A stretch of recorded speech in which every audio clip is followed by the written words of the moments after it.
False start. You're an asshole. I hate you so much. See, he doesn't need alcohol. He doesn't need it. Do you know what? I'm just counting that. This is now part of the podcast. He's just pure local. Are we going to do the song? Can we do the song now? Okay. 3, 2, 1. Geeks, geeks in the closet. Geeks in the closet. Geeks, geeks in the closet. Geeks in the closet. Geeks, geeks in the closet. Geeks in the closet. Okay, we did it. Alright, hello everybody and welcome to episode 4 of Geeks in the Closet. My name is Conor and I am going to try and keep these two within their boxes, I suppose, for this week. Who was the first one going to try and keep in his box? Jay?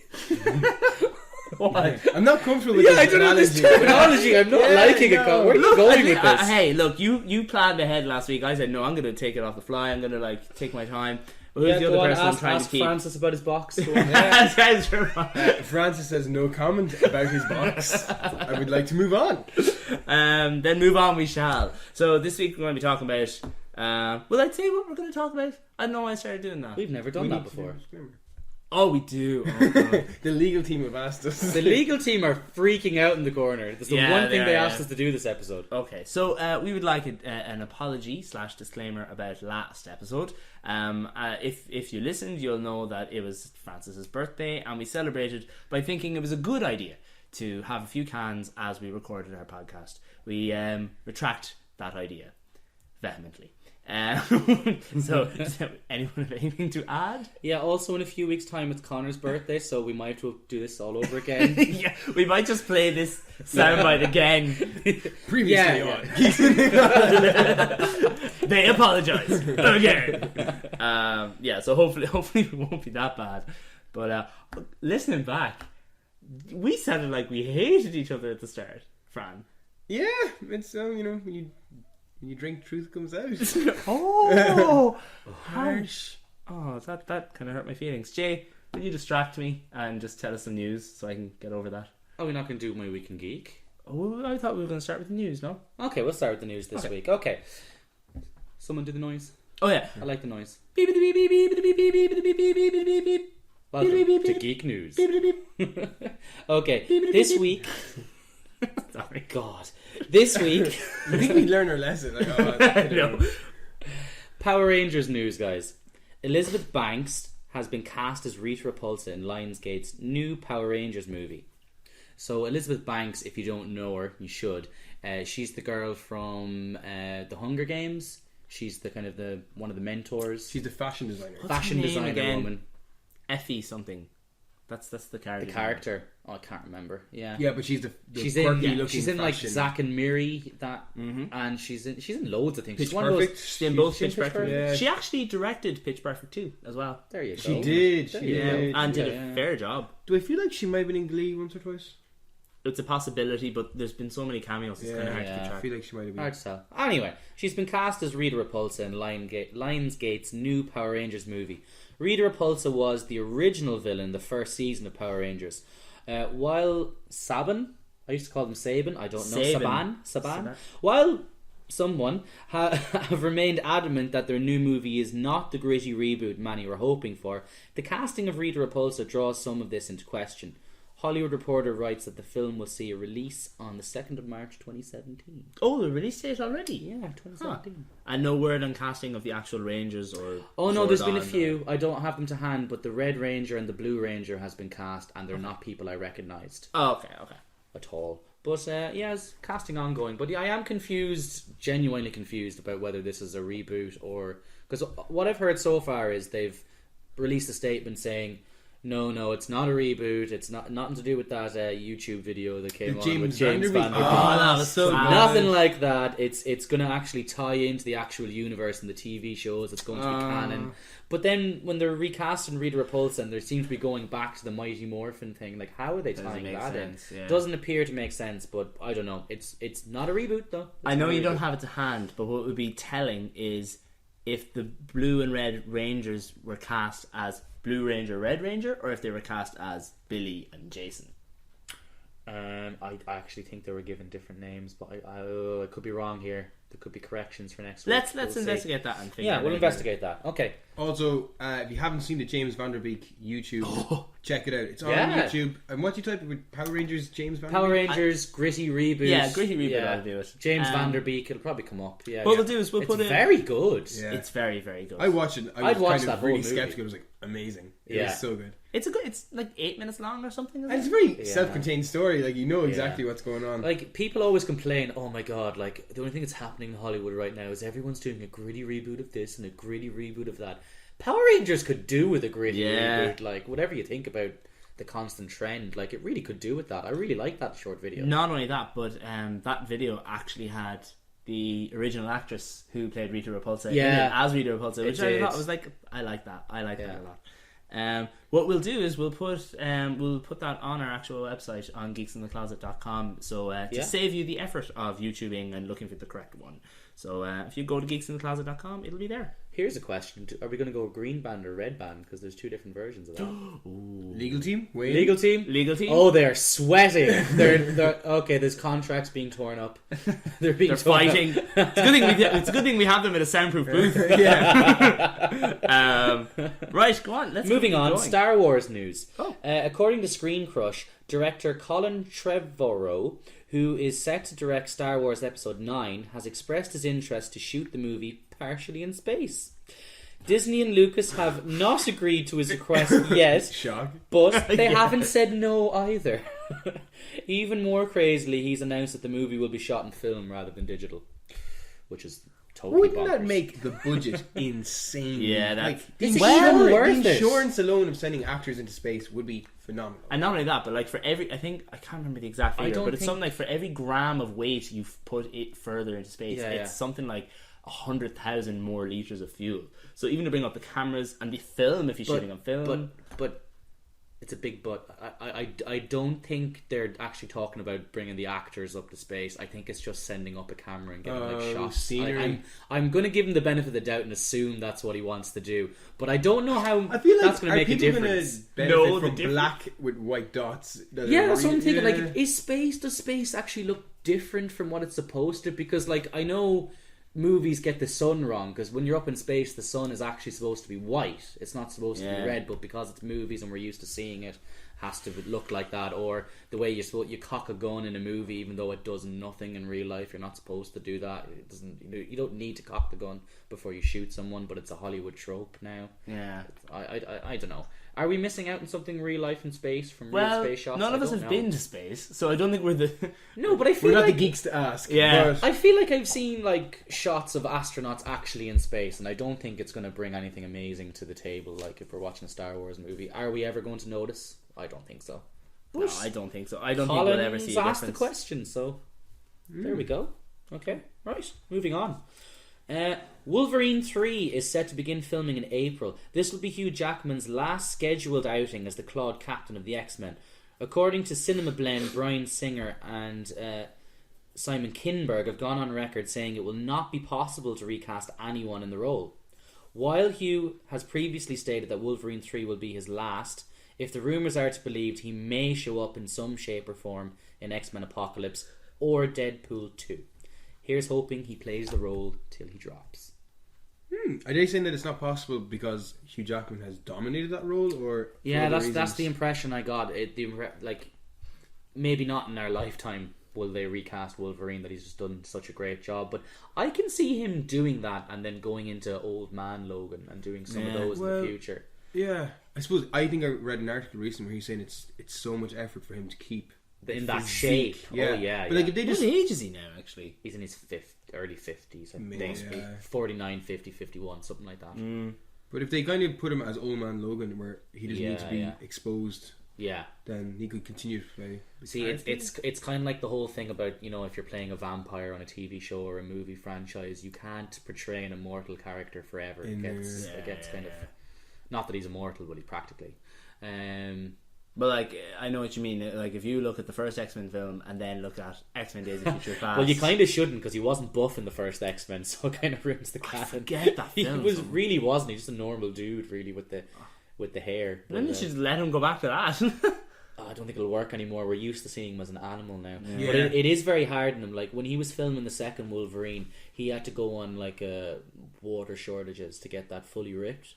Like, so for him to look that shredded, he had to like spend 24 hours of being dehydrated so his muscles would actually show up. Yeah, the skin would retract. Was it him or was it someone else actually did that as well for Les Miserables? I think was he? Well, he was in that, so yeah. Yeah, maybe it's him. I didn't never see Haven't seen it, but I haven't seen it either. But I just remember seeing like on one of the awards shows at the time it came out, a kind of a soundbite of him explaining it and him saying, "You should never do this. This is really bad for your body." Yeah. But he was saying like it's a great way to look really gaunt and sickly, and his character was supposed to be. Oh my god, he did that. McGregor does that too. He'd have a good discussion with what's his name that was Batman? I was going to say Christian Bale. Christian Bale. I was going to say Patrick Bateman, but that's his American. That's his character in thingy. Yeah. Okay. Yeah. Moving on. Just very briefly, Avatar 2 to begin shooting in April this year. This should herald a yearly release of Avatar movies from 2019, which we've talked about already, but it's shooting in April now. What? I thought they were already shooting. Oh no. What have they been doing in the meantime? Like, pissing about. Yeah. As in, they were doing all motion capture stuff, but they haven't actually started filming with like the actors and stuff. Like, they've been getting like, I don't know, the Na'vi ready, and they've been getting, What has your all man that been stuff. doing? He hasn't been in any major movies since then. Sam Worthington. Yeah. He just had a bit of a he was in Moment Avatar, in and the then all of a sun. sudden everyone was like, we should get this guy, and then they were kind of like, is he as good as we thought he was going to be? Then Clash of the Titans. Clash of the Titans. And then they brought out the second Clash of the Titans, and that was meant to fix everything, and I think it was nearly worse than the first one. I don't know. Second one? Yeah. That just Wrath goes of to the show. Titans. Yeah. Yeah. And even more briefly, Transformers 5 and Alien Covenant to begin filming this year also. Now, Alien Covenant, that is actually really, it's Prometheus 2. Yes, but they're doing it as a bridge. It is the sequel to Prometheus, but the prequel to the original Alien. I really liked Prometheus. So Did what you you're just going to say see Transformers? Did I hear that? I said the two of them, Transformers 5 and Alien Covenant. So two different Oh, I movies. thought it was Transformers 5, semicolon, Alien Covenant. Yes, people, they're crossing over. Can you imagine what? The Xenomorphs are taking on Optimus Prime. Geez, I'd pay to see that movie. They'd lose, though, because they wouldn't be able to... The Xenomorphs would lose. Wouldn't they? Yeah. Well, they are sort of an organic They techno burrow. race. They probably would just impregnate them, then you'd have massive xenomorph transformer thingies, no? Yes, no? I thought they reproduce, but not internally. Like, they don't have organs for the thing to gestate. Yeah, but for anyone who's watched Beast Wars ever, it does get to that point that they become techno-organic, and let's not get into that. Yeah, let's not. Yeah, it gets very complicated. But anyway, that's all my moving news. Moving on to games. Xbox sales. EA has unintentionally revealed the total console sales of Xbox. This is as, at the Q3 financial report, CFO Blake Jorgensen stated that 55 million consoles have been sold between PS4 and Xbox One. While Microsoft haven't revealed their console sales, Sony have reported they've sold 35.9 billion. Due to simple maths, this means 35.9. 35.9 out of 5 million, so Xbox has only sold I heard roughly... billion. Yeah, I heard heard you said billion. Did I say billion? You did. I was like, you mean people bought more than one each? Million with Okay, an M. With thank an M. God. Sorry. Okay. So Xbox have only sold roughly 19 million. Damn. Yeah, they're That's more really than, is it more than double? kicked in the tushy. Let me do a quick math. No, No, nearly. it's not. It's almost. They've almost done. Sony have almost done double. They're only like 2 million off being But double. I think that's all damage control from when the Xbox One announced. Do you remember that whole thing of, I don't know if you know as much, Fran, that you couldn't share a game. Like, you know the way I gave you... Yeah. Originally, Xbox One was going to be, I have my Batman, I put it in my Xbox One, and then it can never be used in another Xbox One. It was going to decimate the used game market. Yeah, it was going to be more of a. It was what going to was- be more yeah, of a wow. screw you to Yeah. GameStop. Really, is what I think it was. They're trying to eliminate you going and buying a disc in your local store. They wanted it to be purely online, and they were also going to do. You could only use your Xbox if you had a connection to the internet at all times. If you don't have an internet connection, you don't get to play. That's what they were originally pitching everything at. And then I think and I only suspect this, I think Sony had planned the exact same thing. I think so too. But Xbox had their press release first, and Sony were coming on after. So your man just came out and he was just kind of like, yeah, we're not going to do any of that. And everyone was like, executive decision. Yeah. They actually released a video. I must find it. It's very funny. Yeah. It was like an official from the official PlayStation YouTube, and it was like, this is how to share games with your friends on PlayStation. And it just showed two guys. I don't even know what they were. They could have been very important. Swapping discs. Literally, just one of them. They looked at the camera and smiled. Handed the disc over, looked at the camera and smiled, and that was the whole video. And this is how you do it on Xbox, and then two people scratching their heads. Yeah. But yeah, that's definitely the loss in numbers is definitely a remnant of the very, very bad start they had. Yeah, very bad PR for them off the get-go. But then it's interesting if that was a big FU to GameStop. Yeah. That if you walk into any GameStop in Ireland, Xbox dominates. Xbox 360. You said this to me the last day. It wasn't on a podcast. You said it to me, and I was in. If it doesn't happen on a podcast, it doesn't happen in real life. But I was in our local GameStop, and I just looked, and it's the same amount of shelf space. It's actually the same shelves, but the difference is all the shelves of the Xbox, they're all together. The PlayStation one is all together as well. But Xbox have this big, massive poster that plasters the wall above the shelves, and because it's this big, solid green colour, it looks like it's more. Whereas if you look over, the PlayStation one doesn't have that. See, I thought he was talking about the Xbox 360 because I thought there was more pre-owned. No, it just says Xbox. Okay. It's for Xbox 360 and Xbox One. Well, yeah, they probably are trying to market themselves more than PlayStation is right now because clearly they need to. The numbers are bad. Yeah, really bad. God love them. Okay, staying with EA, and it's also kind of E3 news. EA hasn't. I know E3 news at this time is crazy because it happens in June. But anyway, EA has announced that they will not be present this year at E3 in June from the 13th to 16th. They will instead be hosting their own private event at the same time. In fact, it's going to be right next door in the LA Live complex to where E3 is being held. This is a controversial move as this event will also be open to the public, which E3 is not.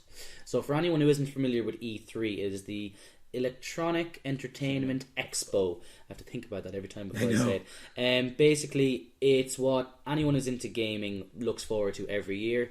Only the press are invited, and it's where generally the big game announcements of every year are announced.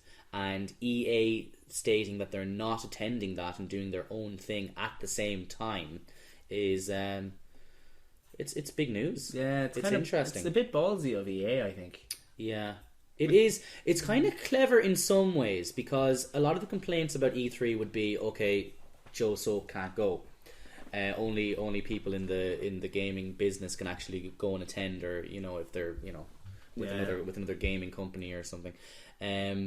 But they are doing it right beside E3 at the same time. So whoever's attending E3 can still go over there. And plus, that probably means that EA don't have to pay E3 for the floor space.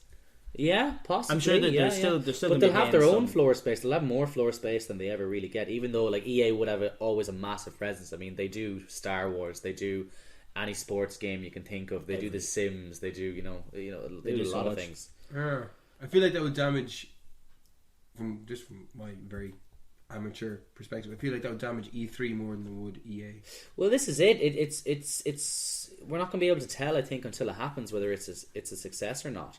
This might be a reaction to what Bethesda did last year, because Bethesda kind of stole the spotlight last year. They had a huge press conference which they had never done before, and they just nailed it. Which they had a few days before E3, didn't they? The day before, I think. They I think E3 starts generally on the Monday of that week. They did it Sunday night, I think. Did they then attend E3? Oh yeah, as well. Yeah, they never did E3 before, really. They never held their press conference. Like, they're always there. You can go find the Bethesda section or whatever, but they never had a press conference. Okay. But they absolutely killed it last year. So EA are up in the game. Maybe even a bit too much. I don't know. This escalated quickly. Yeah, this could work out badly for them. I don't know. They're also, I think, doing the same thing in London. I haven't got dates for that now, but there's planned dates. Are we going? Planned days for London. Going? We could. I'm assuming our tickets are lost in the post. I don't know, but yeah, possibly. Okay. And sticking with E3, Bethesda announces press conference. They will hold their own showcase at E3 later this year on the 12th of June. Last year, Bethesda held its first press conference where they revealed Fallout 4 and Doom.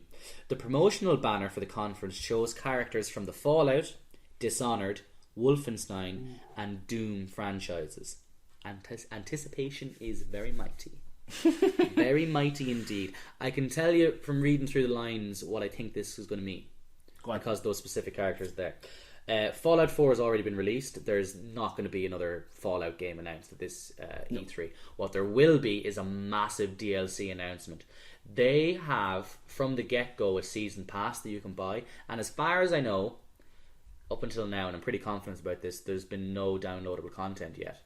Nothing at all. Not a skin. For Fallout 4. For Fallout 4. Not any Warner Brothers like type nonsense that they did for Batman. There's been nothing. So I think there's going to be a massive story driven DLC announced for Fallout 4. Dishonored, I know Dishonored 2 is coming out. It hasn't been released. They kind of teased it last year. There's probably going to be more of a showcase this year for Dishonored 2. Wolfenstein, I actually know very little about, so I'm going to skim over that. Doom was also teased. You could see some play, but that also hasn't been released yet, so I'm guessing there's more for people to find out. And Bethesda usually surprise.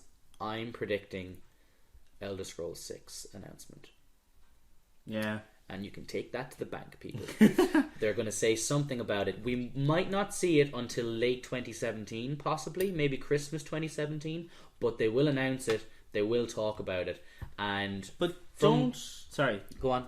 Just from the rumors, I'm guessing it might be Argonia. They might be doing Black Marsh, where the lizard people of the Elder Scrolls region lived. Personally, I'd prefer Elsewhere. If they did the cat people, the Khajiit, I'd prefer that. But I think they might be going with Argonia, which would be quite interesting. Yeah. But don't Bethesda do a kind of a thing where they announce a game at only 6 months ahead? So then it's all of a sudden, boom, the game is practically done. It's going to be out soon. Then the hype builds dramatically fast, and then the game comes out. Because that's what they did with Fallout. Not always. Always. All right. Dishonored 2 was announced at last E3. It's been well over 6 months. Same with Doom. Yeah. So, when was the last Elder Scrolls released? Elder Scrolls Online was... Oh, that's a difficult question, actually, because I think that was released in 2014 for PC.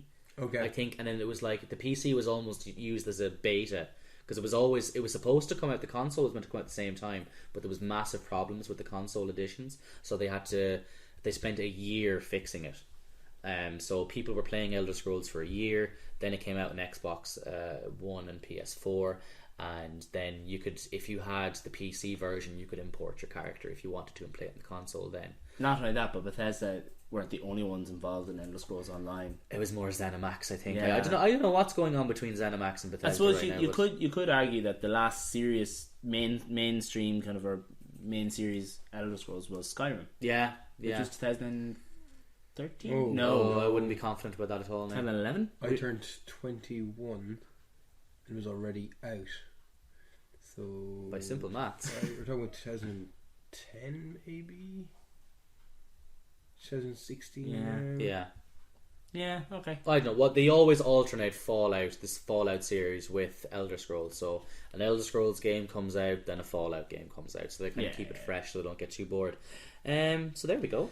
My last piece of news is in robotics. Because we are experts in that.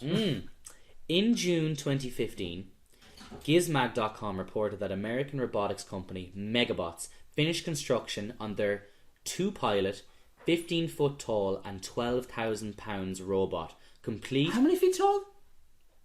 15 foot tall. Jesus. 15 foot tall and 12,000 pounds robot, complete with a pair of tank-style tracks, huge arm-mounted paintball cannons, which fire oversized paintballs at over 120 miles per hour, enough to dent car panels. They're about the size of a bowling ball, these paintball things. The problem is, they were not the first company to do so. Japanese company Tsudobashi beat them to the punch by constructing the more sophisticated Karatas, a 13 feet and 9,000 pounds beast that gets around on a set of 4 wheels on wide extending legs that can raise the robot up to get around quickly. The Karatas is faster, lighter, and takes just one pilot, who is treated to a vastly more high-tech augmented reality heads-up display in the cockpit, including an automated target acquisition and tracking interface that keeps its guns trained on the opponent. The guns in this case include twin Gatling BB guns, or BB cannons rather, that can fire 6,000 BB pellets per minute. Oh god. And a fairly flaccid looking water cannon thingy that sends floppy missiles out in more or less random directions.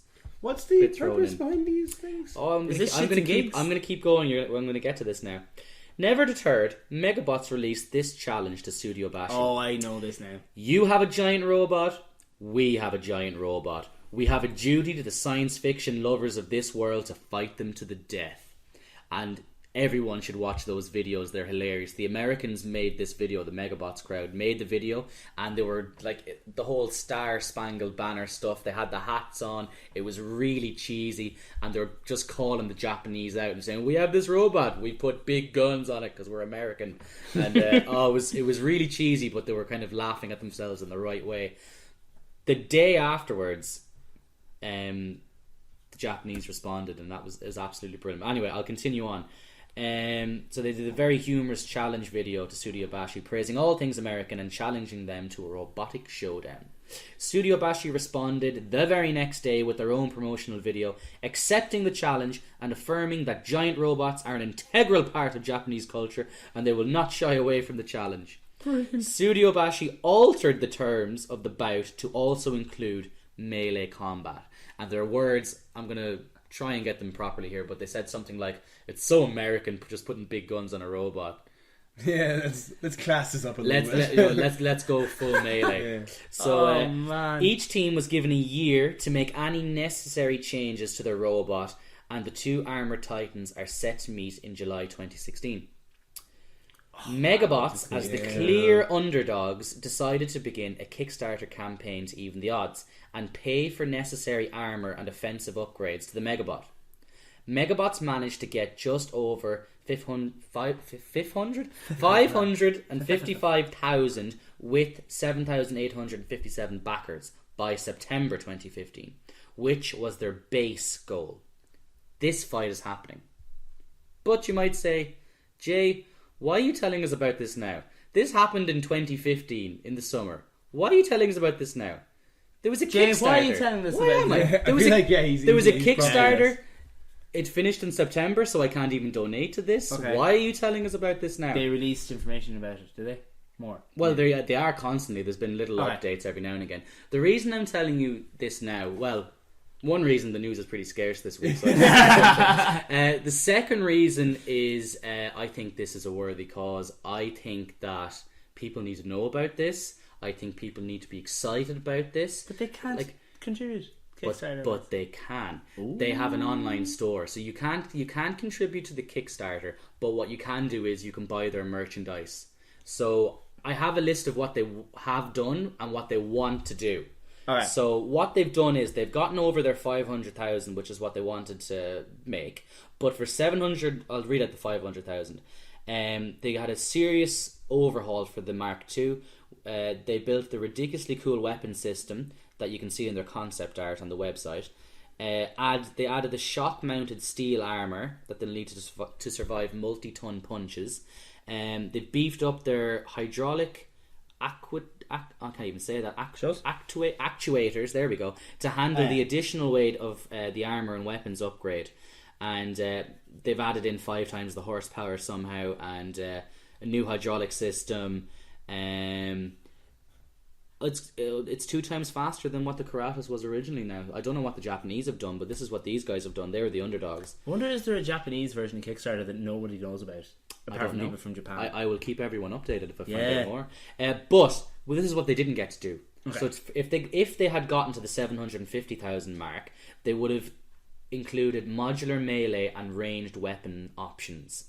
And from the images you can see massive just battering things that have punching gloves attached to them, flamethrowers, things like that. So raising that amount of money will allow them to design and build an array of melee and ranged weapon system options to help them find the perfect loadout to beat Karatas. This kind of fight has never happened in real life before. What works at this scale and what doesn't? This level will help us answer that question. This assortment potentially includes, but isn't limited to, crushing and grasping claws, pile drivers, shields, pneumatically driven fists, cannons of all shapes and sizes, and flamethrowers. Just in case, in brackets. Just in case, brilliant! Oh god! And then if they had reached the million mark, which they still can, because you can still give them money, or you can just give them money. Actually, you don't have to buy merchandise. Just send them all of your money. If they got to the million, they're admitting here that the Mark II and both the Karatas are top heavy. And they say we can practice driving and punching carefully to make sure we don't fall, but right now both robots run the risk of tipping over if they punch or get punched too hard, which would be kind of pathetic if we saw that. Raising $1 million will allow us to work with the IHMC Robotics, the top placed US team in the DARPA Humanoid Robotics Challenge, to develop a custom high-end balance control system for the Mark II so that we can stay upright no matter what happens. This system could easily make the difference between falling over after the first punch and staying upright through the entire match. And from the picture I'm looking at in front of me, it's actually a bipedal thing instead of being on tracks like tank tracks. It's actually bipedal. It's walking. It's practically Iron Man.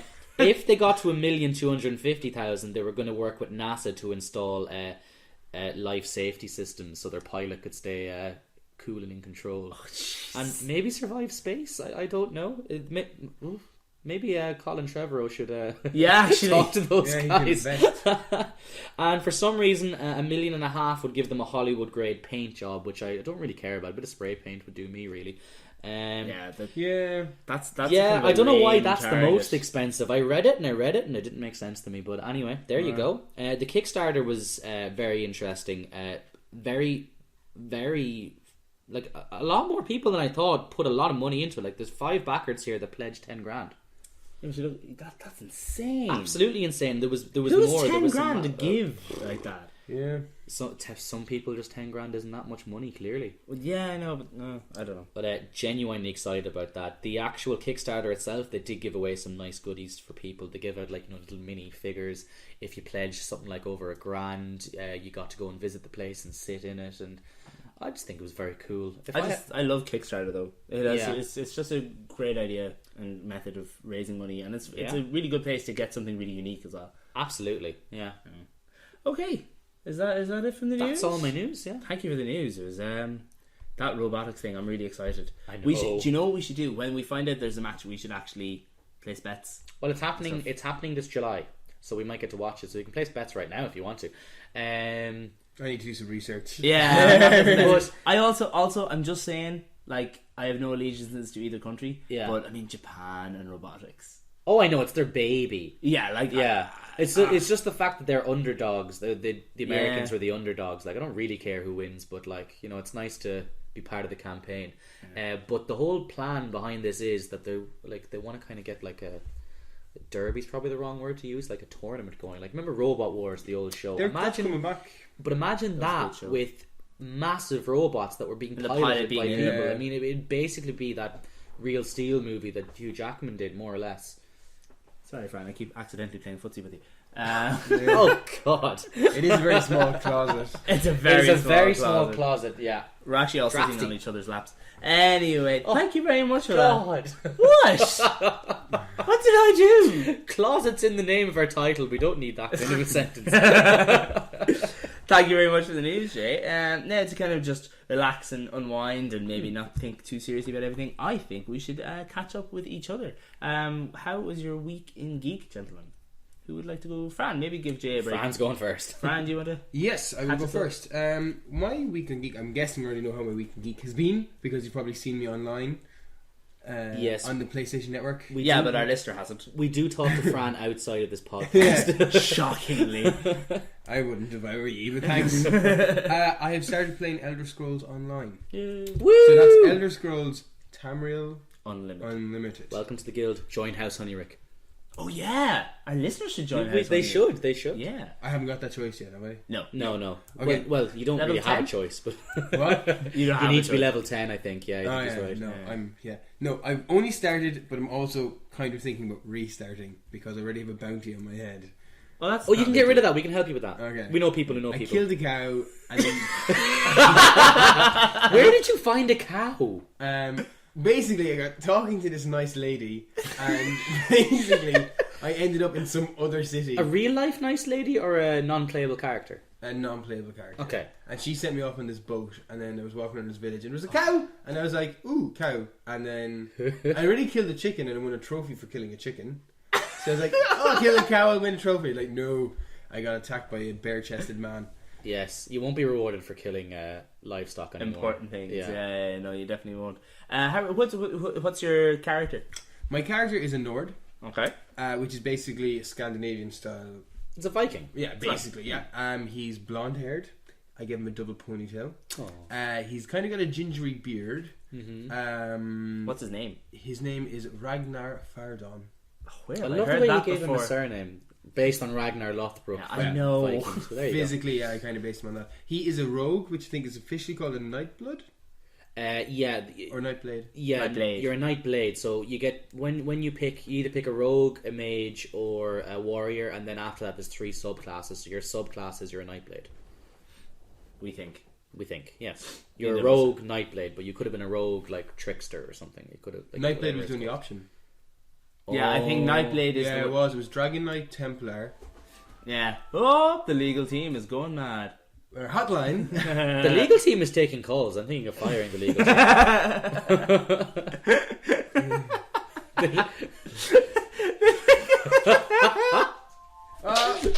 Oh, it's hilarious. Trevor, why can't you hang up? What's? He's taking the batteries out. That's excessive. That's a good idea. It's not working. I think we're being haunted. The poor people that were trying to call the closet. Anyway, will we leap back into this properly, or? Yeah, I think we will we? I fucking knew it was gonna happen. He just took the phone and everything, and then he should have thrown it in the other room. Okay, will I start? I feel like I fucked up the introduction. Voices when you were a rogue. Might as well keep it as is. Alright. Definitely did. I'm gonna Google it right now, so I'm ready. Yeah, actually, good idea. Alright, what I'll do is I'll just say, who wants to go first? Pause. Fran? And then you say, okay. Trevor, is it recording again? You should have just answered it, by the way, and just said and walked out of the room. Go on. Anyway, okay. I actually went over and got the phone. Yeah. And I knew the fucking thing was going to ring. So and funny. What happened? It rang. Ring her back, she's only going to be ringing us. I turned it off. Okay. Oh god, he might be right. Well, no, I did try and spend some time on this. Alright, ready? Yeah, go on. Yeah, 3, go on. 2. Fran? Okay. Although you can call me Ragnar Fardon from now on. Why would I call you that, Fran? Oh, because I've just started playing Elder Scrolls Online, Tamriel Unlimited. Woo!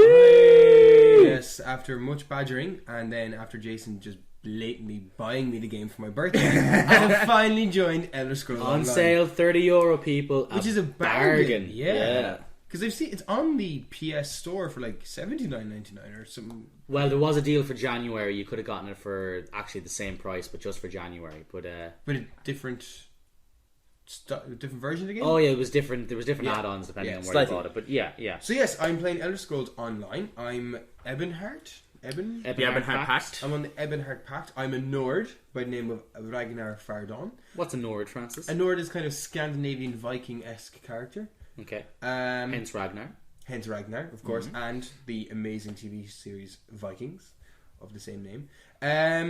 What else? Well, I'm a Nightblade, which is a rogue. So I had a choice between picking a Templar, a Dragon Knight, a rogue, and a sorcerer. Yes. And I was told that your little pact needed a rogue. He was nicely informed that all options. Nicely informed. In other words, choose this or we will never. We have a warrior. We have a mage. We need a rogue. It'd be interesting to see what our listeners think. Who's the warrior? Who's the mage?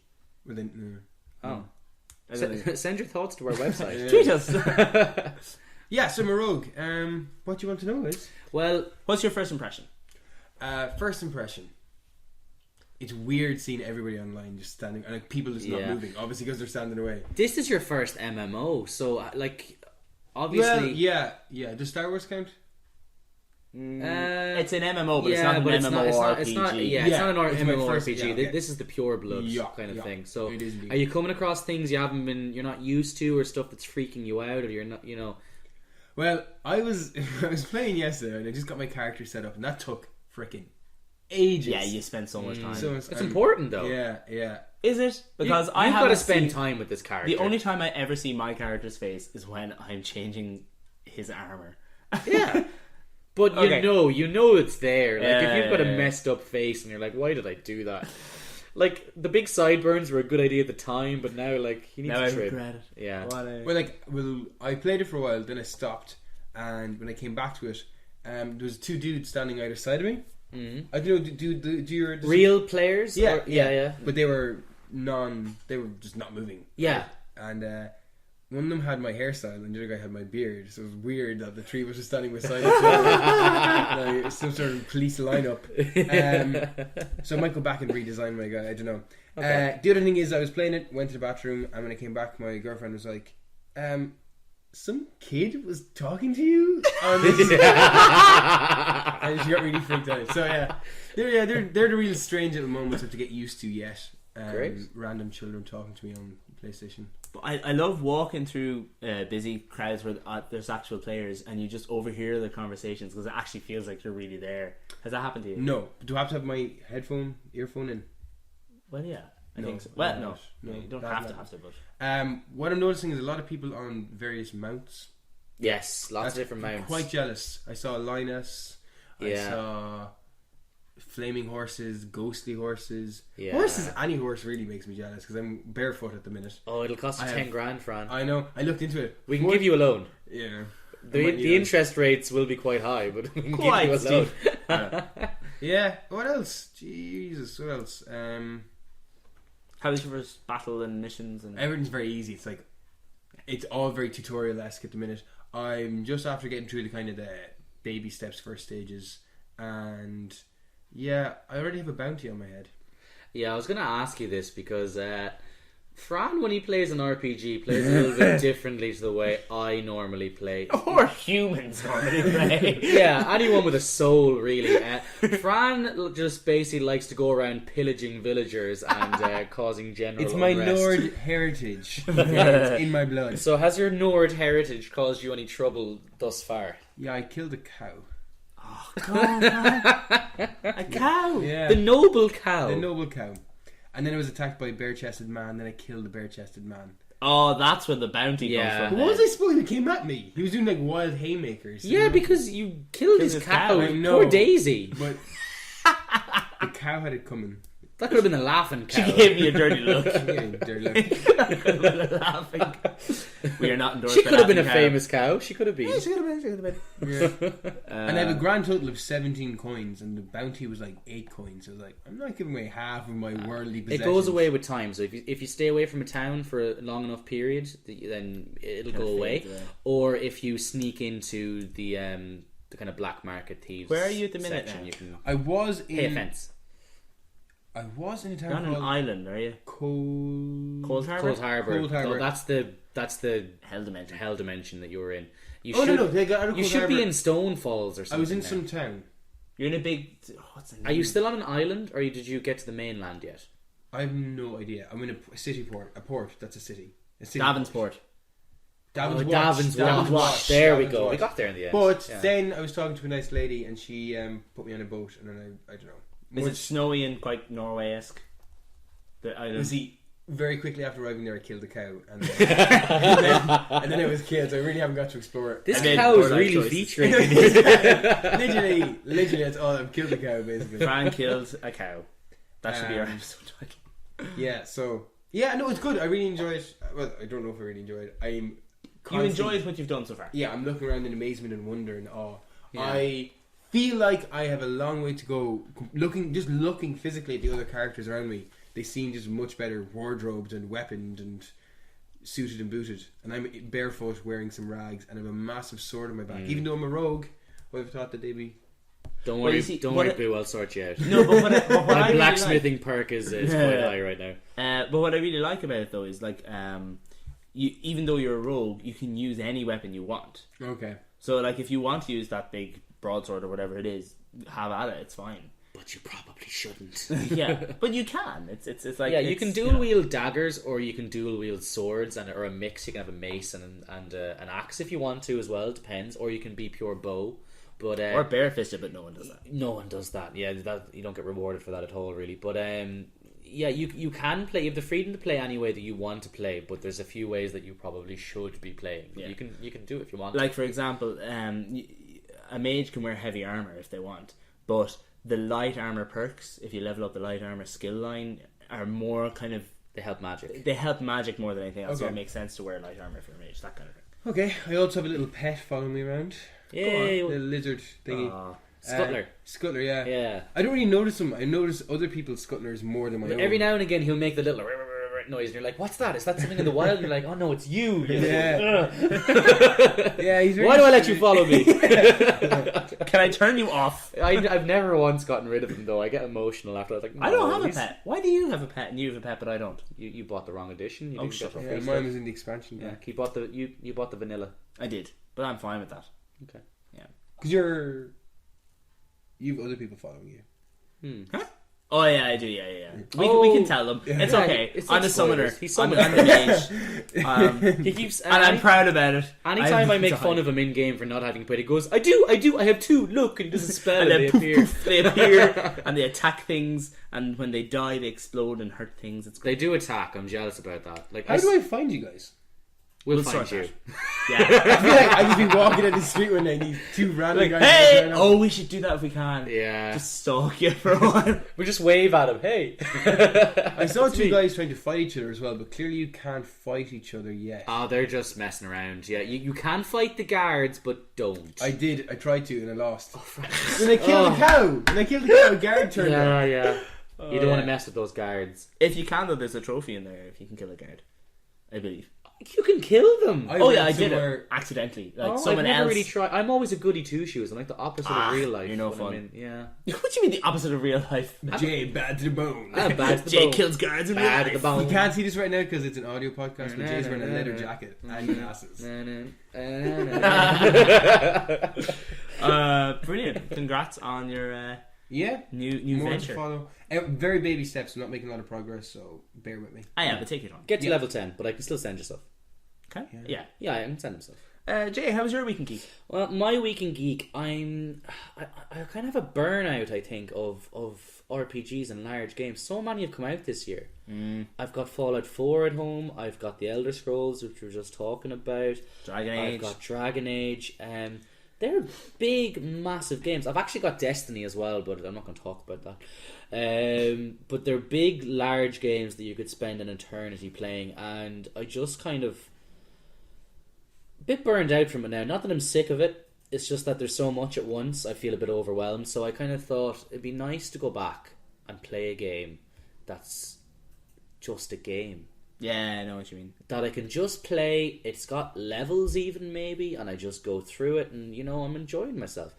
So I saw on the PlayStation Store the Nathan Drake collection, and I've never played a single one of them. So I was like, great, this is clearly for me. I never got to play any of the games in the franchise. I know there's a new game coming out later in the year. Plus, all of those are PlayStation 3, and you were using an Xbox 360 for that generation. So yes, I turned to the dark side and went to PlayStation, which I'm quite happy about. But I never would have bought Uncharted 4. Like, it would never have crossed my mind. I was like, nope, there was a 1, 2, and 3. Didn't get to play them. Why would I be playing this? But now I've got the Nathan Drake collection, which was very cheap. It was 30 as well, actually. Really enjoying it. Good. Really enjoying it. It's kind of like Indiana Jones meets Tomb Raider meets Nathan Fillion. It's very funny. It's very whimsical. It's story driven. It's interesting. And there's a lot of gameplay mechanics. There's a lot of Tomb Raider type things you might recognise. There's a lot of grappling and climbing things. Not as much as there would have been in Tomb Raider, but it's there and it's enough. There's a lot more shooting and going behind cover, but it's it's third person. It's fun. It's just a big adventure game, and I'm really loving it. Nice. Do you know? Are they all standalone games anyway, or are they sequenced? What do you mean by standalone? Could you pick up Nathan Drake 4 and not miss out on anything? I don't think so. It's not out yet, so that's hard to answer. But I do think it's a narrative. I do think this from what I've seen so far, it's like a movie experience, and the cutscenes are quite good and humorous. I've watched the trailer and it's very funny. It is very good. Now I'm only playing the first one, and that came out a very long time ago. So I'm assuming they'll see a big progression when I get to the second game, and then a bigger when I get to the third. I'm assuming the third's going to be very good. Because that came, I think, somewhere towards the end of the PS3's life. I'm not sure. It did, yeah. It came out it came out it came out just after The Last of Us, which was made by the same. Oh, so that should be quite good quality then. Yeah. No, that should be great. So now, The Last of Us you've seen, that was the remastered version, but it's still the quality is still pretty good. I bought that as well a long time ago, but I just haven't played it yet. I haven't put it in. It's like I want to kind of be ready for it. You know what I mean? And it's just because I know there's so much hype for the fourth one that's coming out, but as well the group Naughty Dog are making it, and they're basically constantly saying this is the last one, this ends the story. So that's that question for you and Fran. There is a story to end. Naughty Dog of Crash Bandicoot fame, Crash Bandicoot fame, and Naughty Dog Daxter? Productions. Or were they Ratchet and Clank? Jack and Daxter were the same crowd as Ratchet and Clank, I think, and I can't think of their name right now, but Ratchet and Clank are getting a reboot. Oh god, what is their name? That's going to bother me now. Is there a Ratchet and Clank movie as well? Yes, there's a movie and there's a new game coming out, and it's a reboot. I was just reading about them now and I can't think of their name. I don't think I ever played Ratchet and Clank. I think I played Jack and Daxter.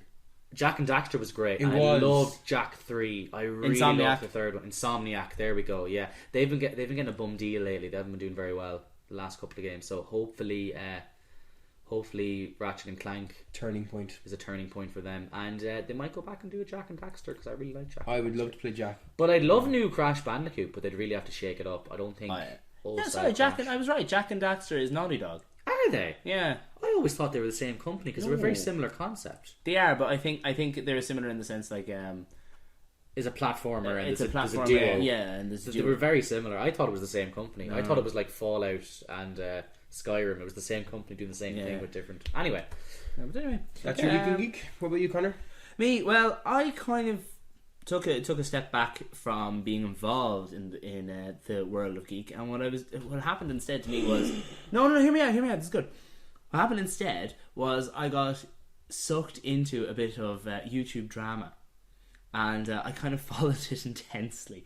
So should we be videoing this reaction? Okay. No, we should not be videoing this reaction. Look at you knowing your stuff.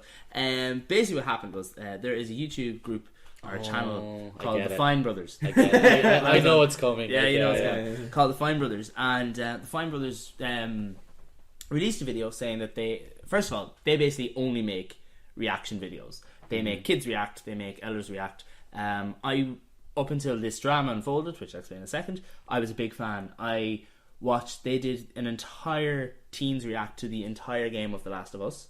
Okay. And they released it in chapters, and it was brilliant to watch, because it's a fantastic game. Yeah, they're good at what they do. Yeah, I've seen a few videos. They did, some of their kind of more famous ones are, they did Elders React. They do Elders React to gaming, and that's always brilliant. Oh yeah, they had old people playing like Call of Duty or something. And Mortal Kombat 10, which was hilarious. This is so violent. Yeah, and then there was the old guy who got really into it. It was like, yeah, die. It was very funny.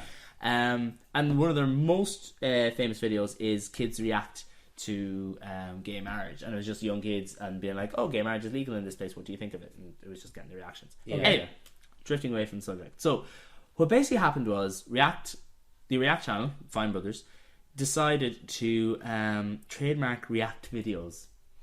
Interesting. And they were kind of trying to get all reaction videos to be under their trademark. In other words, nobody would be allowed to do a reaction video on YouTube and put it on the internet without having to pay them for the license of doing reactions. Surely everyone has the right to post a video of themselves watching something and exactly. So saying a load of nonsense. The internet went nuts, and by the internet I mean Reddit. But of course you do. Of course I do. But Reddit is the internet. But Reddit is. Well, let's put it this way: when they released their first video explaining, "Oh, we're doing this new franchise called React World, and this is so exciting for you, and we're great, and blah blah blah," they had over 14 million subscribers. Yeah. Right, they had something like 14.5 million or something like that. Okay. I haven't checked in the last day or so, but within a couple of hours they went down by nearly 1 million subscribers. So they only had 13. So they're only at 13. Like, and 1 million people unsubscribe. And this has only happened in the last few days. Yeah, yes, there could be more in so, the next while. No, I'm just saying, like, to lose 1 million people, for 1 million people to be so disgusted by their actions and hit unsubscribe, it's pretty scary. They then released an apology video. Well, not an apology video. They released a video saying, we're sorry that we've been misunderstood. And we're sorry that what we said was misconstrued. And I was just like, the not apology. Classic. Exactly. It was the not apology, and it was blaming it and everything and saying how, look, we're going to explain it better and we're going to blah, blah, blah. Okay, so question. Go on. I'm messing around on YouTube. Yeah. I'm watching the second season of Psychopaths. I'm filming myself while I do that, and I post it up onto YouTube. Do I now owe these guys money? That's what they were trying to set up. They were trying to set up the thing so that you would have to pay them the right to do a reaction video, or as they call it, a react video. Okay. And that's why people were so crazy. They're like, you can't do that. I mean, that's like Sony tried to trademark Let's Play videos, and they just backed out straight away when they realized this is a bad idea. Like, where do you draw the line? I mean, if you're at a concert now, is that a reaction video? Yeah. Oh God. So anyway, they can't do that. They can't. Surely that didn't come through. But what was scary is that they were actually succeeding in getting other people to take down their videos. Other YouTubers. They were succeeding in doing. Were they that. Yeah, scaremongering? they're big dogs. Like they are. They're very like I said, 14 million. You know. So yeah, like what they did was they would have said, Fine Brothers would have reported it to YouTube. Yeah. And said, look, they're copying our format, blah blah blah, and YouTube, because well, look, this is someone who's 14 million subscribers on our channel, we kind of have to side with them. YouTube then would take it down. Yeah. But really, it was Fine Brothers was taking them down. Yeah, okay. Yeah. But since then, they have deleted both of those videos, both their announcement video and their apology video. Okay. And not only that, released very quietly a little statement that basically read, we are not actually going to put through these trademarks. We have filed the paperwork to take back all the rights to all these trademarks. We are trademarking nothing now, and we're sorry. But the damage has been done. So they pulled an Xbox. They said they were going to do one thing, and they freaked and backed out, and they left it there. Okay. So it's just been very entertaining to watch. I laughed a lot watching. Any idea why they decided to do this now? No, not really. I think they kind of got a bit too big for their boots. Okay. I think they saw, look, we have this many views in total. I don't know what it is. It must be phenomenally huge, because some of their videos are upwards than 1 million views. With all the Jimmy Fallon videos, or the Halloween candy ones. Yeah. Yeah. They tweeted and gave out stink about an Ellen DeGeneres interviewing kids on their show, saying, that's our format, we think so low of Ellen. For who did the Fine Brothers. But surely reaction videos predate the Fine Brothers. They do. So how can you lay claim to something that existed before you? And this is the thing that's really pissing everyone off. Like, there was one YouTube... Britain, if you're listening in general, it's 1916 centenary. Oh God. What? We do not endorse anything Francis just said. The legal team is... In fact, we don't ever endorse anything Francis said. The legal team are picking up the pieces of their contract and shredding them now in the corner while crying.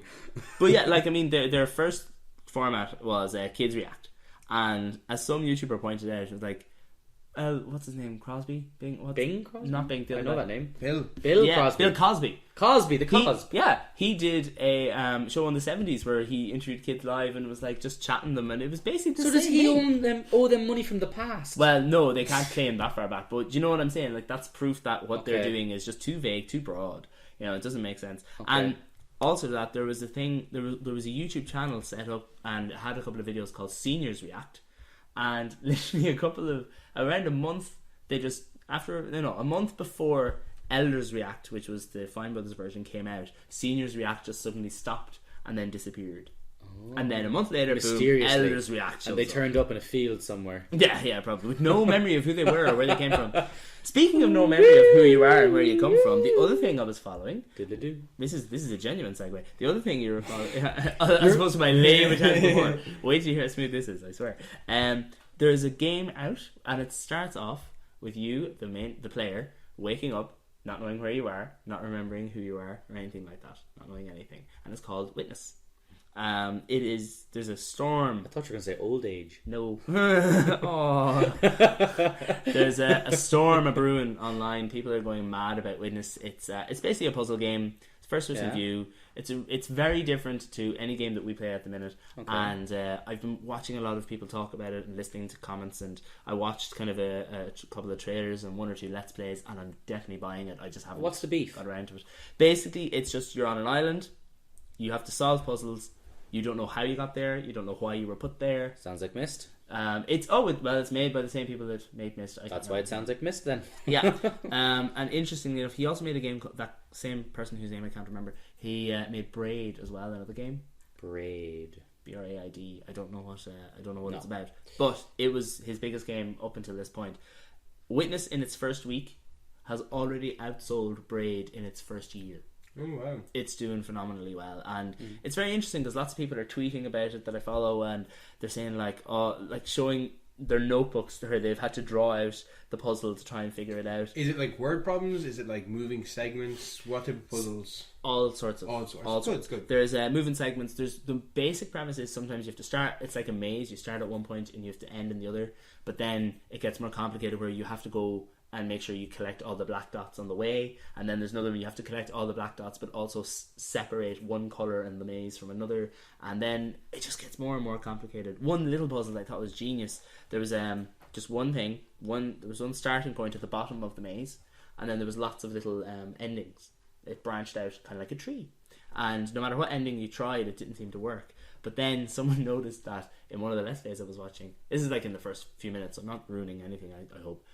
There was a tree in the background. They noticed, hang on, if I look at that tree in a certain angle, I can see it matches the thing. And not only that, but there was an apple on one particular branch. So he basically followed then the maze to get to the apple, and it unlocked. Okay, right. So it's really, I'm really excited. I think it's really kind of my kind of game. So I am going to get on that, and I'm going to report back. Yeah, exactly.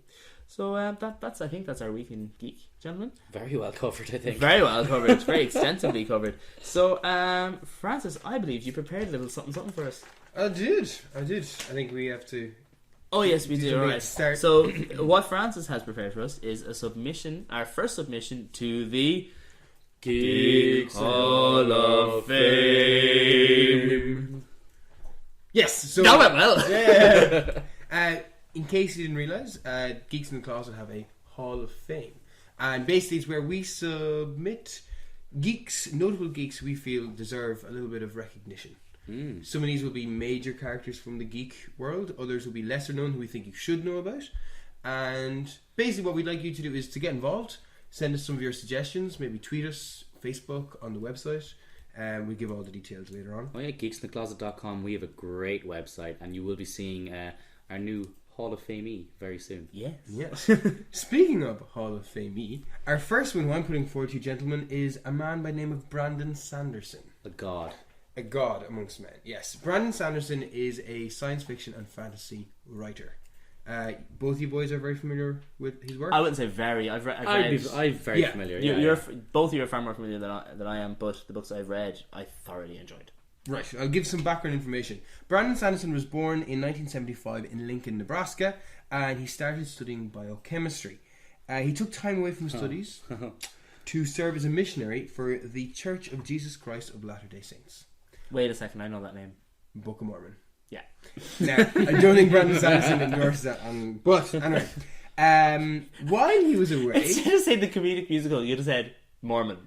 Like, would you have to say Book of Mormon? Oh, that's how I know it. I've seen Book of Mormon, and that was a little surprise. I didn't know he was of that.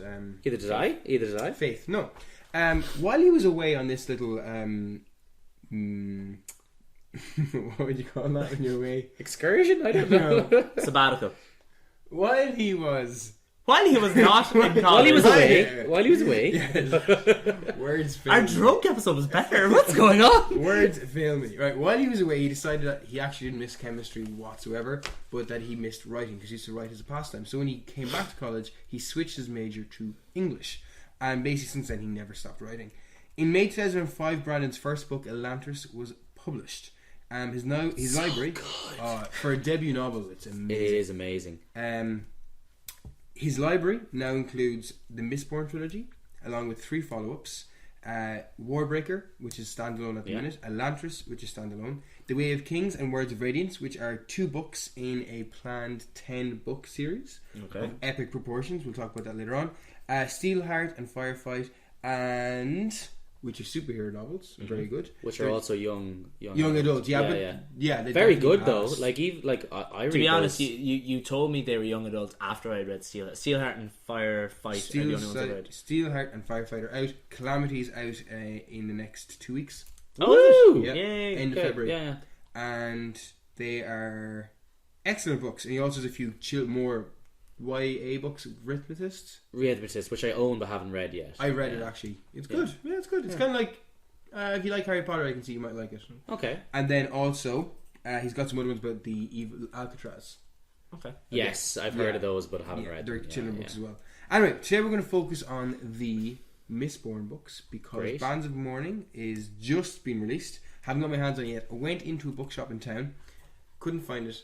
Asked around at the counter, and it had been released on Thursday, and it sold out already. This was this was Sunday. Yeah, he does sell out. So, Brandon Sanderson is a major fantasy writer. He's very popular, but he hasn't reached the levels of popularity that would say J.K. Rowling or George R. R. Martin. But he's so popular, he was chosen by another god in the fantasy in the fantasy realm. Pantheon. Yeah, the pantheon, if you will. Poor Robert Jordan, who actually died before he was finished writing the Wheel of Time series, selected Brandon. His wife Harriet selected Brandon to finish off the series, so he got the plans and finished them off. But that's what Robert Jordan said before he died. I would like Brandon to finish these off. I didn't realise that Brandon actually did finish them. He finished them. The last 2-3 books. No, I think it was supposed to be the last 3, but did it turn out to be the last 4? Did they split? Yeah, no, he did decide to split. He kind of made a judgment call himself and split 2 of the books. Yeah, so like, if to put this into layman terms, if J.K. Rowling, God forbid, wasn't going to finish her books, the person she picked to pass it on, like that's a major. That's grandiose. That's that's huge. Right, where to begin? Mistborn is an amazing series of books. It's so good. But it's interesting though, just before you start, that you said his original what he studied in college was biochemistry, because that's so prevalent in Mistborn and the magic system. Yeah, you can see there's a huge influence there. Basically, as you said with the whole Robert Jordan thing, that basically relaunched his career. He became insanely popular because people were finishing the Wheel of Time series, started hopping across. Yeah, I'd say who is this guy? Who's this guy that got picked to do this? Yeah. Like I'm gonna make a little call here. I would say in the next couple of years, the name Brandon Sanderson will be as familiar to non-geeks as George R. R. Martin. All he needs is a movie deal, and he's going to get one. Yep, it's coming, guys. It's coming. I don't know the other books at all, but Steelheart, I think, is it's a movie waiting to happen. Yeah. Oh, it definitely is easily. But I say Mistborn could even more easily be picked up. And we used to talk about George R. R. Martin the way we now talk about Brandon Sanderson, and now everyone talks about George R. R. Martin after the HBO Game of Thrones. Well, rumours of a movie have been floating around for a good few years now. Yeah. And there's also news of a video game. Yes, I've heard smatterings of this. Yes, smatterings. Sanderson is a bit of a gaming nerd, and he even wrote a novella for Infinity Blade. Do you know it's iOS game. Yeah. So he wrote the official novella for that. And he said that giving the gaming rights for Mistborn was something that he had to really think about, because he didn't want to give it to just anybody. He wanted to be sure whoever he gave it to would produce a game of the caliber that he would enjoy. Who got the rights from? It's passed between different hands for the last little while. Yeah. The most recent acquisition that I could find online is by a group of people called Little Orbit. Never heard of them. Who are they? Neither did Brandon Sanderson. He openly says this. He had no idea what they were, and he really felt...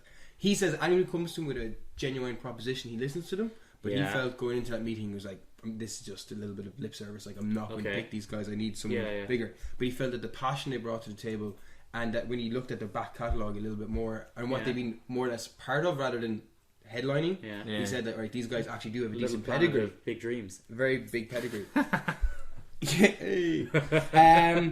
Now, again, the problem with this is that the news of the games have been coming and coming and coming, and then not coming and not coming and not coming. Like, originally we were supposed to have this game in 2013, then 2015, now it's been slated for fall 2016. What makes me a little bit worried is that there was a website, there was a Facebook page, all of which were promoted by Brandon Sanderson. He retweeted and promoted. They've now all vanished. You can't go into them. The name is supposed to be Mistborn Birthright, and it predates the books. So you can, if you've never read the books, all of the books. Yeah. Okay. Yeah. Basically, the books, there's an initial trilogy, and then there's a follow-up trilogy that takes place a couple of hundred years later. We'll talk about this. Is it only a couple of hundred? It's not like 1,000 or something. It's only a couple of hundred.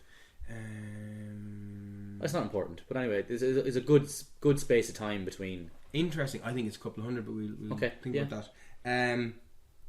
Yeah, so he said, people have asked him, are you ever going to go back into earlier periods? And he says, no, not in literary form. But he says, I have no problem exploring that time through other mediums. Yes. But he goes, realistically, his idea is a trilogy set kind of roughly medieval, trilogy at the minute which is kind of Victorian London Wild West, and he wants another trilogy that's going to be set around 1980s.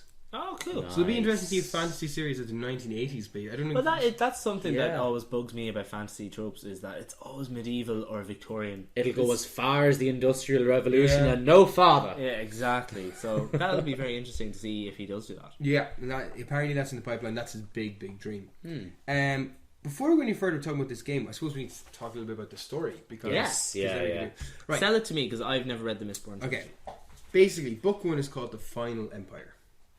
And from the back of the book, 1,000 years ago, evil came to the land and has ruled with an iron hand. The sun shines fitfully under clouds of ash. Okay, I'm not going to do this. I'm going to tell you this from the heart. I'm not going to do this. Basically, Jay can jump in here and fill in blanks. Yeah, sure. It focuses on a city. And in this city is ruled by a person called the Last Ruler. The Emperor or something? No, I don't know. It's been a long time for me. Yeah, I know, it's been ages. Anyway, there's an emperor, or there's a guy who's in charge. There's a big head honcho. A big Yeah. wig. Yeah, I think he's called the Last Ruler or something like that. Because he is basically The Lord last Ruler. The Lord Ruler. He is basically the Last Ruler. He became Emperor and he's lived for thousands of years. 1,000 years, as I just said. And he has not died. He seems immortal, perpetually young, and he rules the city and the country with an iron fist. He does this through a series of a strict aristocrat system. Yeah, aristocratic. And then there's a slave caste called the Ska. Yeah. Now, what makes this interesting from other magical series is that the magic is completely focused on metals. So think Magneto. Yeah, Okay. it's cool. Okay. But before you get into that, the whole thing about the story is, what if in a fantasy genre, in a fantasy world, the Dark Lord has already won? That's Yeah. what you're supposed to be thinking about. okay. So you're like, oh my god, this is the world where, like, if we were to say it in Lord of the Rings terms, Sauron has won. The hobbits are all slaves, and now you're going to read about what happens to them in this dark world. Okay. 1,000 years after that last battle. Yeah. Okay. So Wow. she's the main character, who's a woman, is living in this world, and you're kind of seeing everything through her eyes and her journey. She's of one of the lowest castes. She's a Ska. Ska. And her name is Vin. And she starts off in the book not realizing she is what's called a Mistborn. Now, Mistborn are figures who have the full set of powers. Okay. Because you can either be Mistborn, which is quite rare, when you have all these powers, or you can be what are just called Allomancers. Or Mistings. You get Misting, can't you? They have one power. There's Misting, and then there's Mistborn. Okay. Yeah. And Allomancers have basically one metal where they can use that metal to produce a particular magical power. They ingest it and they burn it. Yeah, through the- so it's usually done through kind of tiny flakes of metal in liquid vial. So, for example, if you are a zinc Allomancer, Yeah. you can inflame emotions. So you can get people riled up, angry, pissed off. Okay. If you are... Could you also theoretically put people into a lust, rage kind of a thing? Like, is it just make them really angry and control them, or can you control other emotions that way? It depends on the actual... what's called a rioter. That's what Okay. you call that person. They're called rioters. Oh, Some of them okay, are more sorry. deft than others, and they've got different levels of ability. The opposite, and everything is... See, as you said with biochemistry, he's very... There's almost a periodic table. Yeah, there of is. it, He's and developed. there is a table in the there back is. of the book. You can Everything figure it has all a out. positive and a negative, a plus and a minus, and they're all joined up in pairs. And opposites. Yeah, so the opposite of zinc is brass, and they're called soothers, so they can calm people down. Okay.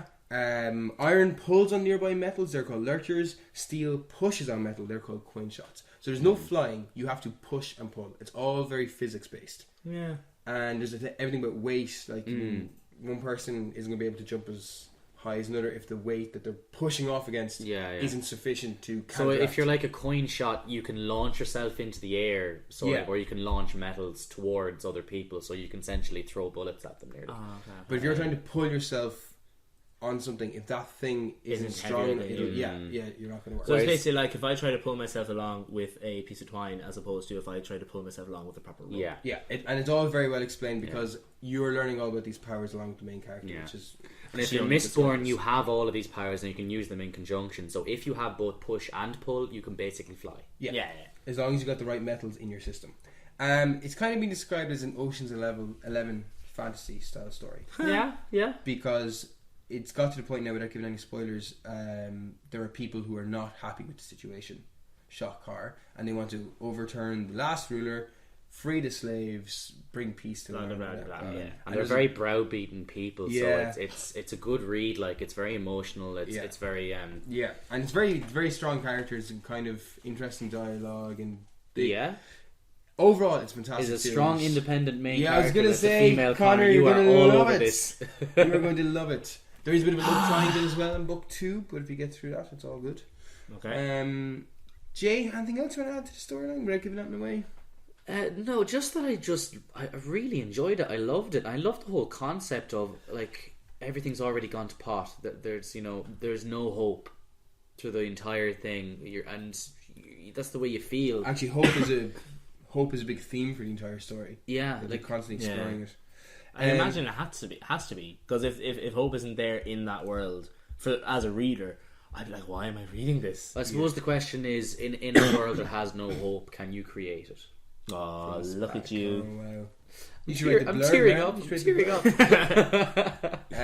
But this mystery game that might be coming takes place shortly after this emperor comes to power. Okay, all right. And you are a noble who finds out that they're Mistborn. This is the storyline that they've released, and you're basically trying to develop your powers and find out who's trying to destroy your family. Kind of political intrigue. Just from general speculation, I can see it being a very Assassin's Creed style game. Yes, a lot of jumping and parkour and leaping and stuff. Yeah. And then because you can detect metals, they can see blue. Allomancers can see blue lines coming from metals, or Mistborn. That's how they detect metal. They know if I can go here. If I follow this blue line to this blue line to this blue line. So that would kind of work with the whole Batman detective mode. It would, wouldn't it? Yeah. But let's not let Warner Brothers make the movie for the game. No. Little Orbit is the name of it. One question though. Is that game kind of like? Would you not feel a bit? What's the word?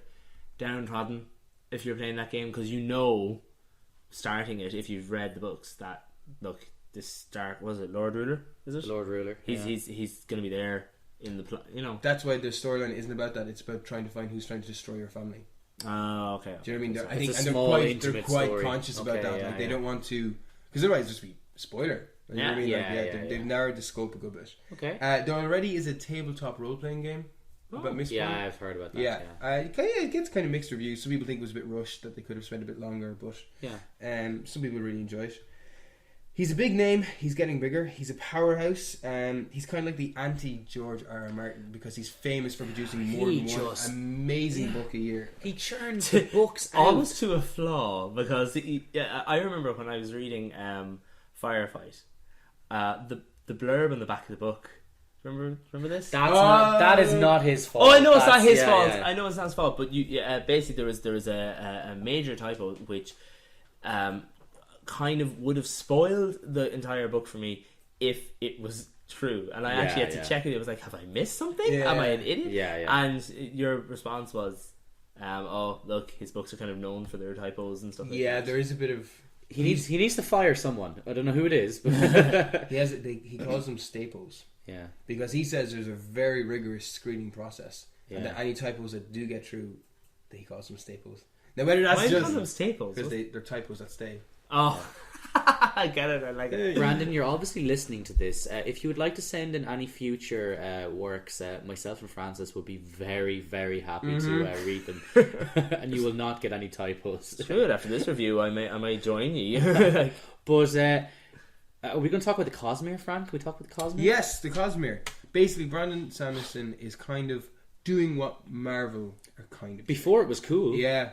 He has a very, very detailed plan of how all of his stories exist within the same universe, the Cosmere. Yeah, I think they're all on different planets in the same galaxy, possibly. Yeah. It's very, And then there's some characters who go from one story to the next in very minor roles. You wouldn't even recognize them. There's one them. major character that does this, and you have to kind of... Sometimes it's very obvious who he is, and sometimes it's really not, and you have to look for it. It's like, where's Waldo? Yeah. Like, but speculation here, but I think the whole book series that he's writing, when everything is finished, we're going to get that guy's point of view, and we're going to see him possibly hopping through the different would be class, books. Oh my god, and hopefully it ties just everything together. But like a lot of these worlds and a lot of these different books are very different. I mean, even his first book, Elantris, is joined to this Cosmere. So all these stories are happening at different points. I think you can look this up chronologically and figure out how to read it. The 17 Shard and Coppermind are two websites that are very useful for Brandon Sanderson knowledge. Yeah, very good. Yeah, Coppermind is very good. Yeah, Coppermind. What? Sorry, no, I'm good. Yeah, Coppermind is a kind of a Wikipedia page for all of his stuff, and the 17 Shard is a website where people can ask questions and they kind of put up theories and and stuff. Yeah, so they're all connected in some way, shape, or form. And even the magic systems are connected. If you want to go into that as well, I'd go onto the Coppermind to get a full kind of rundown of all of that. But all the magic systems are based on something. It's kind of like the Infinity Gauntlet. Like if you pretend every place is a different gem in the Infinity Gauntlet. It has its own magic system which relates to the other magic systems, but is separate in its own right. And if you look all this stuff up, it just blows your mind how intricate it is and how cool it is. Yeah. If you are a geek in the closet whose interest has been piqued, what is the book you would say, look, if you're going to see if Brandon Sanderson's for you, this is the book that you should read first? Depends on what type of reader you are. Do it. You answer and I'll answer. Okay. One book. Yeah. It doesn't have to be the only book. I'm just saying, what's the gateway book? What's the book that will make you go, wow, this is really good, I think I should read more of this guy? I really liked Elantris. That was his first book. It was one of the, I'd say it was like the 10th Brandon Sanderson book I read, but it's his first book and I really liked it. How do you spell that? Elantris. Elantris. It's his debut novel. It's short. At the minute it's a standalone. He says he's got plans to expand that universe, not necessarily the same characters or anything like that, but the same magic system, the same continent, etc. Yeah, so I'm looking forward to that. Imagine a world, Connor, where if you stubbed your toe, you would always feel that pain. You would never recover. So you told me about whenever, that before. Whenever you hurt yourself, it doesn't matter what it is. If it's a paper cut, if it's anything, that pain stays with you. It never heals and it never goes away. I imagine women would never pluck their eyebrows. Yes. Yeah. I don't know why that was the first one I thought of. Why was that your first thought? I was trying to think of something that people do that's painful, but they do it anyway. Okay. And, that was the first thing I thought of. Okay. I do worry about you sometimes. My answer was going to be the same as Fran's, and I kind of stole. Good. Well, that's good. That reinforces it. But if I was to pick something that wasn't that, I would have to probably say start with book 1 of the Stormlight Archive, because that seems to be his big hitter that he's going with now, and it is very good. It's massive. It's over 1,000 pages long. It's a real doorstopper. But yeah, again, it depends what type of reader you are. If you're a massive fantasy reader, that's an excellent series. If you're not, Elantris is more digestible. Yeah. He's kind of, I don't know how to put this now, but if you like Game of Thrones, you probably will like Brandon Sanderson, but it's not. It tends to not be quite as heart aching. No, he does. He's good at what he does. Yeah, but he's not. He kind of has. I feel like he's got a set of morals that he doesn't play around with. Like, there's no serious cursing. There's been no sex scenes so far. Oh, that's interesting, because if he's a Mormon, then that kind of explains it. That does explain a few things then, yeah. Yeah, but no, people die. People do die in kind of gruesome ways. Well, yeah. That way. He doesn't shy away from that.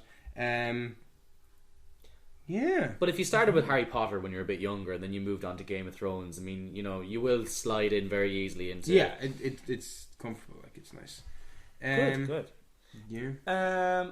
Okay, so I think now it comes to the point where we all have to decide after Fran's pitch and Jay's joining in. Our formal voting. I think decisions have to be unanimous. So, Jay, what say you? Huzzah! Not the word I was expecting. I don't know where that came from. It just sounded so natural. Fran, what say you? I say huzzah. Okay, well, this is a thing now, so I'm going to say huzzah. So, congratulations to Mr. B. Sanderson, our first official submission to the Geek Hall of Fame. Well done, Bulbos. Yeah, yay! Well done. What do we say if it's a no? Nazar? Nazar? I think that, do you know what? I think we'll wait until one of us actually wants to say no, and that person will just decide. Okay. And that will be it forevermore.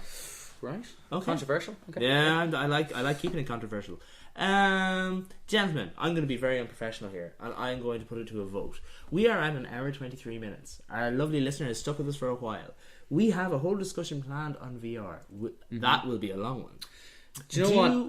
Go ahead. I know what you're going to say, and I think our listeners know what you're going to say. Yeah. I have a bright idea. Go on. Our legal team has been harping on and on and on constantly about us doing a special. Ooh. Shall we do a VR special? Huzzah. Huzzah? Huzzah. There we are. Okay. Okay. Zazu now. That's always the best. I never No, thought of it neither this did I. week. I didn't Neither think of did it at I. all. Oh, I don't have to. No. So, just to remind our listener, Zazu is our zombie apocalypse survival update. It's where we give tips from the heart, from the mind, and from the land of bizarre. So I think who would I pick first? Because neither of you have thought about it. Oh, you have, haven't you? No, I did Brandon's own. Oh, that's true. Yeah. Oh no. Tell you, will I give a tip first to give you time? Yes, go. Okay. Go. I haven't thought about it. Let me think. Yes, of course. One of the main things you need to survive, not just in a zombie apocalypse, but in any apocalypse, is water. And my tip for you is this. It has been proven by an Irish scientist who is based in the Royal College of Surgeons, no less, that water that looks a bit dirty, if you're worried about bacteria, right, as long as there's no actual physical dirt in it in terms of, anything, as long as it's just brown looking water, if you put it in a plastic bottle, and if it is in direct sunlight for around 24 hours, the bacteria inside will die. So it's an easy way to purify your water. It might not taste good, but you will not get sick, and that is something you really need to know. My tip would be that was tested in hot countries, so I would say make sure it's in sunlight for 48 hours, maybe in your more temperate climates such as Ireland. But that is my zombie apocalypse survival update. Jay. Okay. I'm so nervous right now. I have no idea what to say. Speak from the heart, man. This is gonna be fun. This is gonna be so much fun. Oh my god, the pressure is killing me. I don't know what to tell people now. Survival. Bearing in mind, zombies. if this tip is bad, people will die when the zombies come. Oh god, I'm gonna lose points at the end of this. Okay. Okay. We should have like man cards. We should have like zombie survival cards. You're losing your zombie card. In the upcoming zombie apocalypse, it's like a word count in college. Now, You're serious, turning your words here. etc. And so on. Okay. Always buy an extra packet of beans and store it in your survival hut that you have. Beans last a long time and it's a canned food, so if you always buy one extra container and store that for later, you will be a happy person in the zombie apocalypse. The other people in your bunker mightn't enjoy the afterthoughts. Well, as you'll find in the zombie apocalypse, Francis, screw them. Just get your team to look after yourself. Look out for number one. Francis. My zombie apocalypse survival update today is know your star signs, because you often find that like Sagittarius and Taurus don't actually get on that well in tense situations. Meanwhile, you can always rely on an Aquarius to pull out the big guns in times of Go crisis. Aquarius. So yeah, know your star Ever the signs. peacekeeper. Check out who in your close vicinity is what and how your stars align. I just came up with a good one as well. What was that? I have to think. Okay, I'm going to remember that for next week. I think Conor won that one. I think we can just leave that. That was pathetic. Although You would say that. You are a Leo. I am an Aries and you don't know anything. Oh, goodness gracious me. Well, seeing as our star signs are so important to us, let's just leave that aside. Can someone please tell our listener how they can find us on the interwebs? On the Twitter machine, you can find us. You can find Geeks in the Closet at GeeksITC. Excellent. Yes, and on Facebook, use the Force, and you will find us at Geeks in the Closet. Or Google. Google's good too. Yeah, or the Force, but don't use Bing. And finally, of course, obviously you're always going to find us on our actual website, geeksinthecloset.com, which also, as I said earlier, will have a link to that Power Ranger Gritty Reboot video we mentioned earlier. There will be a link there, so be sure to check that out, as well as lots of other interesting tidbits, things that we throw up there, and articles and all that stuff. Check out Brandon in the Geeks Hall of Fame. Yes, which is the newest section. And read website. All Sanderson. Read it all. All of it. All of it. Every single thing that he's written. Even the typos. Read those. Or the staples. This has been Conor. This has been Jay. And this has been Fran. And thank you for listening, and see you next time.